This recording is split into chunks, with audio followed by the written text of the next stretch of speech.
Well, hello there. Okay, now I've creeped you out. Alright, hello. This is my face. I'm not even looking directly at you. I'm looking at the laptop screen, so now I will look at the camera. Hi. Hello. Welcome to my 25 subscriber special! Yes, I have 25 subscribers, and I have all 30 of my subscribers to thank for it. This channel has grown loads in under a year. This growth rate is way more than I expected, and I love you all. Kiss, kiss. Yeah, I tend to lose self-control on webcam, so yeah. Oh yeah, enjoy me in 4:9? Yeah, 4:9 aspect ratio, so... trying to push these black sides out of the way. Okay, enough failed comedy. So, what happens in this 25 subscriber special? Well, I thought I'd do a countdown. A countdown of my top 9 SimCity themes of SimCity societies. Why? Well, the game only put 9 shitting themes in it. It can't be asked doing 10. I mean, let's face it, the game's crap. This is the last thing I'm ever doing with the game. So sit back and relax. So, top 9 themes. It goes from my most hated theme. This thing's mirrored, so imagine I'm going right to left or left to right or whatever. Most hated themes to most loved theme. Which theme do I hate? Which theme do I love? So, let's dive in with the number 9 theme, the one I hate the most. And my face looks weird on camera, doesn't it? I'm so sorry. Oh yeah, and there will be shoutouts to celebrate 25 subscribers, but I'll talk about that later. My most hated theme, pure and simple. I admit I like the buildings and you can build a really cool looking city, but in strategic mode it's such a grind. All you do is grind and grind to grow your population as much as possible while trying to raise tons of prosperity to fund skyscrapers. My main beef with this theme is the difficulty. It's the second hardest theme in my opinion. You need a colossal population for the trophy in this theme, and you will quickly have an army of angry Sims on your hands if you do not bankrupt your city building the venues and the prosperity you need to raise. You will have at least 10 banks in your city by the time you are halfway to even raising the required amount of prosperity required for the achievement. In conclusion, for this theme, I do like the buildings. But the things I don't like are the difficulty, the grinding, which makes you build a city full of repetitive buildings. The soundtrack, I don't like it, it's too in your face and flashy, which actually does some of capitalism, but whatever. And everything else, which in this theme pretty much, it puts it at the bottom of my list, and it deserves it. To sum this crappy theme up in 2 words, all I can say is capitalist light. The reason it's a little higher on the list than full fat capitalist is the achievement is easier and you can have a little bit of more variation in your town and it doesn't feel, well, soulless. You could build yourself a little industrial area, a nice American style suburban district in a downtown area. So for a theme so good sounding, why does it end up so low on the list? The answer? Capitalist light. When building this city, it will always evolve into a capitalist city which robs your town of its identity, and the obnoxious capitalist decorations kind of ruin your nice little medium-sized city.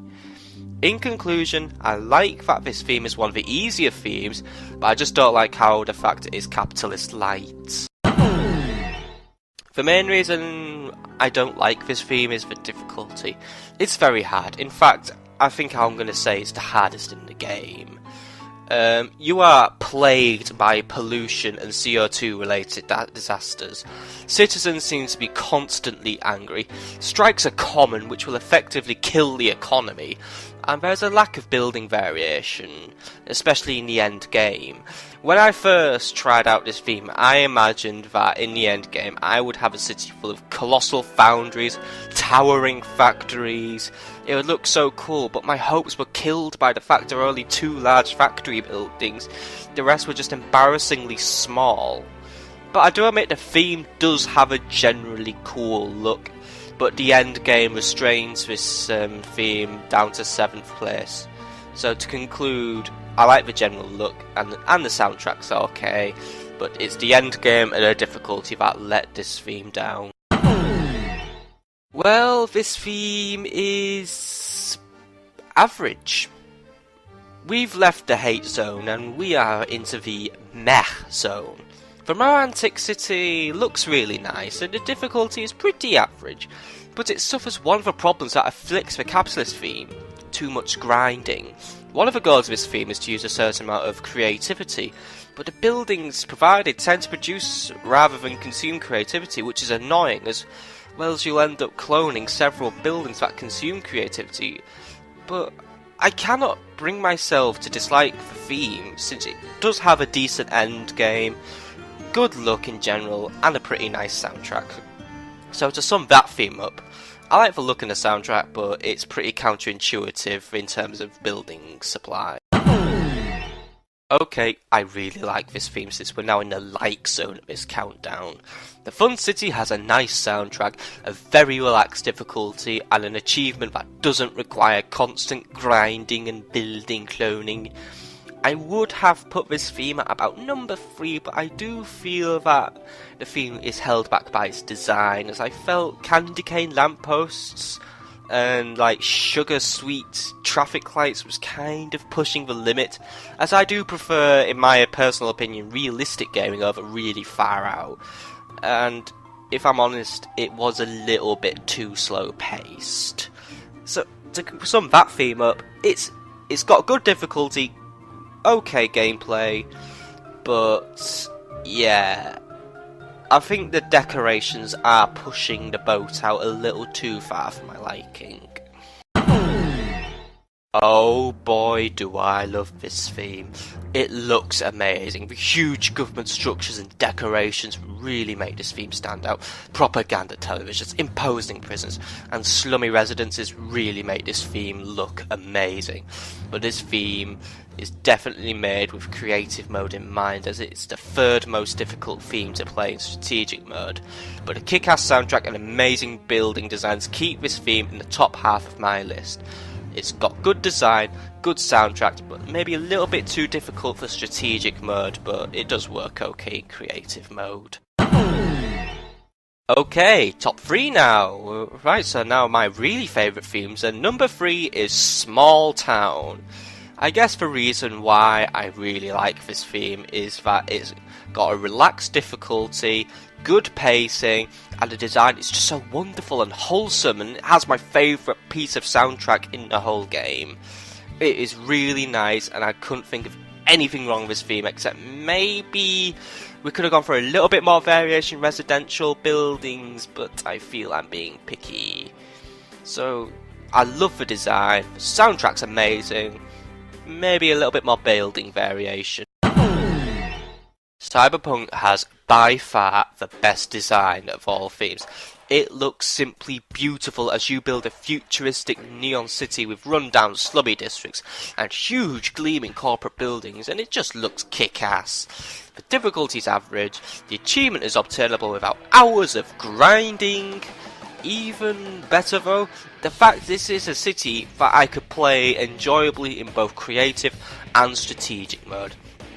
Great soundtrack, the buildings look great, it is restrained by the game giving us too little building space, so in conclusion, I like everything, but the game itself has kind of fucked over the theme a little bit. So what is the number 1 then? Well, obviously it's Cyberpunk plus not being fucked over by the game, so let's have a look at the last theme. This theme is just gorgeous. The building designs are great, the soundtrack is great, the pacing and difficulty are great. I have never had one angry, let alone a sad citizen in my contemplative cities. How does this theme beat the Cyberpunk theme though? Well, the fact that you can build a fulfilling contemplative city in the limited city space is one thing, but it just feels more relaxing. This game stressed me out loads with the difficulty and the grinding, but here I had a pleasurable experience. I actually enjoyed playing strategic mode. I felt like I could actually win. And this theme isn't just a walkover, by the way. You do need to plan well in order to have a sustainable economy in this city. But everything else just works for you in a really nice way. It's a theme that I genuinely look forward to playing in either mode. It isn't perfect, this theme. I think I would have liked the theme if it went all out on a Japanese theme rather than trying to squeeze in European and African themes on the side. But what you're given in this theme is wonderful, and for that reason and the incredible gameplay, it rightfully takes its place as #1 theme in SimCity societies, in my opinion. And there you have it. My top 9 SimCity themes, or all of them, from my most hated to my most loved. Whatever. So I thank you all again for 25 subscribers, even though I'm on like 30 now. Excellent. I'm not doing shoutouts on this video because I'm worried about how long this video is going to be. So I'm doing a separate shoutouts video, which I'm going to try and upload like... Well, I might just try and see if I can upload it at the same time as this. So yeah, look out for my shoutouts video. I'm shouting out, I think 5 channels, I don't know. I'll know when I actually record a shoutouts video. And once more, I apologise for my freaky camera face. Goodbye. Alright, I won't do that. I'm not a freak. Bye bye.